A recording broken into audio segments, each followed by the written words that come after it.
1971లో బంగ్లాదేశ్‌కి freedom ఇప్పించింది ఇండియానే, మన భారతదేశం. ఇప్పుడు మన భారతదేశం మీద అటాక్ చేయాలని చూస్తున్నారు.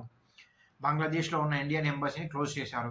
ఎందుకంటే బంగ్లాదేశ్‌లో ఇండియాకి అపోజిట్‌గా ప్రొటెస్ట్‌లు చేస్తున్నారు కాబట్టి. బంగ్లాదేశ్‌లో ఉన్న ఇండియన్ ఎంబసీలో ఉన్న ఆఫీసర్స్‌కి ఏమైనా జరిగితే India will going to punish the Bangladesh critically. Actually ఈ ప్రొటెస్ట్ ఎందుకు జరుగుతున్నారంటే బంగ్లాదేశ్‌లో ఉన్న హస్నత్ అబ్దుల్ అనే ఒక వ్యక్తి రీసెంట్‌గా ఒక స్టేట్మెంట్స్ ఇచ్చాడు. ఏంటంటే ఇండియాలో ఉన్న 7 సిస్టర్స్‌ని బంగ్లాదేశ్‌లో కలిపేస్తా అని స్టేట్మెంట్స్ ఇచ్చాడు. ఈ 7 సిస్టర్స్ అంటే north east states of India.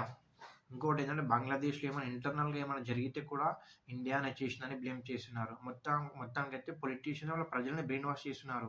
India మీద నెగటివిటీ పెంచుతున్నారు. రీసెంట్‌గా బంగ్లాదేశ్‌లో షరీఫ్ ఒస్మాన్ హాదీ అనే వ్యక్తిని ఒక అన్‌నోన్ మ్యాన్ చంపేశాడు.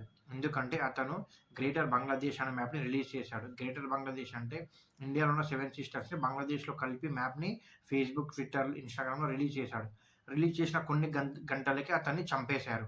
ఇది కూడా ఇండియానే చేసిందని ఇండియా పైన బ్లేమ్ చేస్తున్నారు. సరే ఇవన్నీ ఉండని కనీసం మీ కంట్రీలో ఎలక్షన్స్ కండక్ట్ చేయండి. డెమోక్రటిక్‌గా ఒక లీడర్‌ని చూజ్ చేసుకోండి అని చెప్తే మీరు మాకు చెప్పడం ఏంటి? అనే స్థాయిలో బంగ్లాదేశ్ గవర్నమెంట్, బంగ్లాదేశ్ ప్రజలున్నారు. ప్రెజెంట్ బంగ్లాదేశ్‌లో ఒక ఇంటరిమ్ లీడర్ ఉన్నారు. అంటే అపాయింట్ చేసిన లీడర్. అతనే మొహమ్మద్ యూనిస్. అండ్ నెక్స్ట్ 2026లో ఎలక్షన్స్ కండక్ట్ చేశామని చెప్పారు. కానీ ఇంతవరకు నిజమో ఇంతవరకు అబద్ధం ఇప్పటికి ఎవరికి తెలీదు. వేచి చూడాలి. మొత్తానికైతే బంగ్లాదేశ్ తగలడిపోతుంది. లా అండ్ ఆర్డర్ సరిగ్గా లేదు. గవర్నమెంట్ సరిగ్గా లేదు. వాళ్ళు ఎంత చేసినా భారతదేశాన్ని మాత్రం ఏం చేయలేరు. ఇండియా ఒక న్యూక్లియర్ పవర్.